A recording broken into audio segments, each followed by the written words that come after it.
Justin Anderson. Well, good evening. Thank you for staying here for this evening and listening to all the people who are speaking up on this occasion.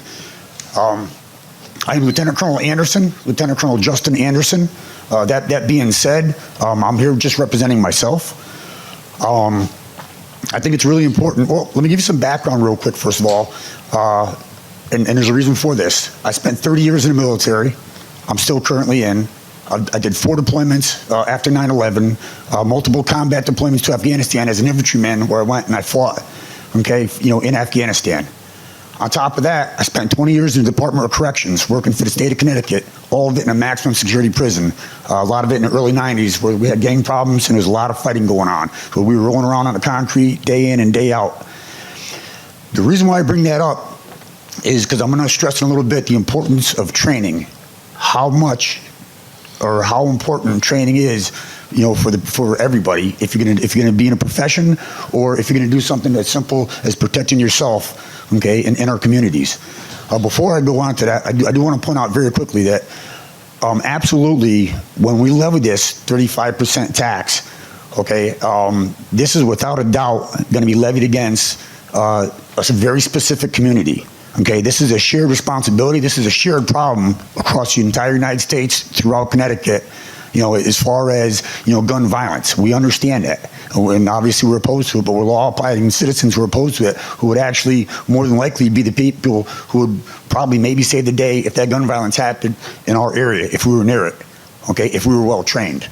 So this is absolutely a tax against a very specific community who is very much against, gun violence, and who very much wants to come down, and be in Connecticut, be in the country, and be able to defend themselves and their family, and do it well. And this is where I'm going with this as far as, training.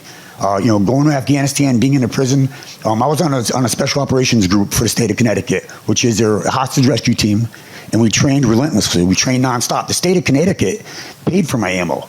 They paid for me to be trained, and there's a reason for that. Okay, because you need to be trained and proficient, okay, when you're dealing with firearms, when you're dealing with situations. It helped me in my military, going to Afghanistan. If you go to Afghanistan, and I spent 7 weeks clearing villages, jumping out, or, getting dropped off in a helicopter, clearing Taliban villages for 7 weeks straight. And I'm telling you right now, when you're in actual shootouts, okay, training is important, because when you're getting shot at, when somebody sucker punches you in a prison, when this stuff happens, okay, your body needs to be able to react, and you're not going to be able to think about what you need to do to make it happen. The only way you're going to react properly, whether or not you're defending yourself, whether or not you're in a shootout in Afghanistan, or whether or not you're on a street and something very bad happens, if you are not trained, you're not going to be able to think about, what do I do next? How do I make this happen? You have to instinctively do that, and the only way to do that is to be trained, and to be trained with the tools that protect you and your family. So training is of the essence. The amount of money and funding that the state paid for me to be well trained, okay, was an investment in me. You have your Capitol Police out there. Okay, you guys are very well protected in this area. And, quite honestly, I would like to have that same protection wherever I went. You guys certainly have it. Okay, now, if I can't have that on the street or where I go, I'm willing to provide that for myself, but I also want to be trained. And let me tell you something about the Capitol Police. I know a lot of these guys. Casanova, I know he worked down in West Haven, but he started off in the DOC. I used to work with him. Okay, you got a lot of guys here. West Hartford, you got a guy out there that ran the West Hartford SWAT Challenge, which I used to partake in as part of SOG, because we worked with all the SWAT teams throughout Connecticut. And those guys, they train day in as much as they can, day out as much as they can, and they're proficient, because when a threat comes, these are the guys. The only way to stop somebody with the gun is somebody with the gun.